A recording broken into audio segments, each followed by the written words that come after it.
कोई छोटा बड़ा नहीं, ज्ञानवर्धक कहानी। एक छोटे से कस्बे में शंभू शिल्पकार रहता था।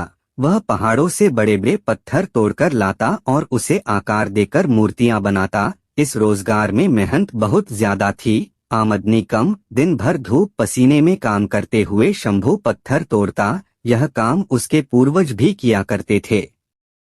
शंभू काम करते हुए सोचता है, यह छोटा मोटा काम करने से क्या फायदा।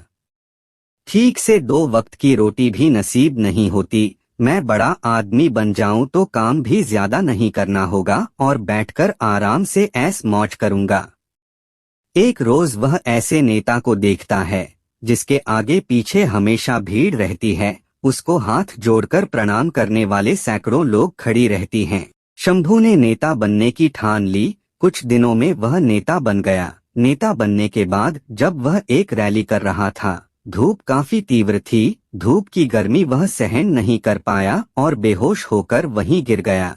होश आने पर उसने पाया वह बिस्तर पर लेटा हुआ है। बिस्तर पर लेटे लेटे वह सोचने लगा कि नेता से बलवान वह सूर्य है जिसकी गर्मी कोई सहन नहीं कर पाता। मुझे अब सूर्य बनना है। कुछ दिनों बाद वह सूर्य भी बन गया। शंभू अब गर्व से चमकता रहता और भीषण गर्मी उत्पन्न करता।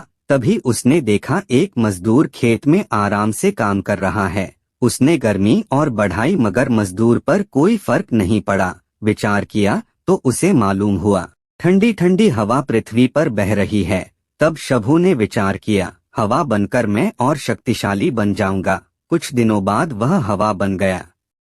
हवा बनकर वह इतराता इठलाता इधर उधर घूमने लगा। अचानक उसके सामने विकराल पर्वत आ गया जिसके पार वह नहीं जा सका। तब उसने सोचा, मैं इससे भी बड़ा पर्वत बनकर रहूंगा। कुछ समय बाद वह विशालकाय पर्वत बन गया। अब उसे अपने आकार और शक्तिशाली होने का घमंड हो गया। कुछ दिनों बाद उसे छेनी हथौड़ी की आवाज परेशान करने लगी। वह काफी परेशान हो गया। उसकी आवाज इतनी कर्कश थी जो उसके शरीर को तोड़े जा रही थी। आंख खुली तो उसने देखा एक शिल्पकार उसके पर्वत को तोड़ रहा है। लेकिन अब वह मजदूर नहीं बनना चाहता था। वह काफी परेशान था। नींद खुली तो उसने आईने में पाया, वह जो विशाल पर्वत को भी तोड़ने का साहस रखता है वह तो स्वयं वही है। इस कहानी से हमें यह सीख मिलती कि कोई भी छोटा या बड़ा नहीं होता है।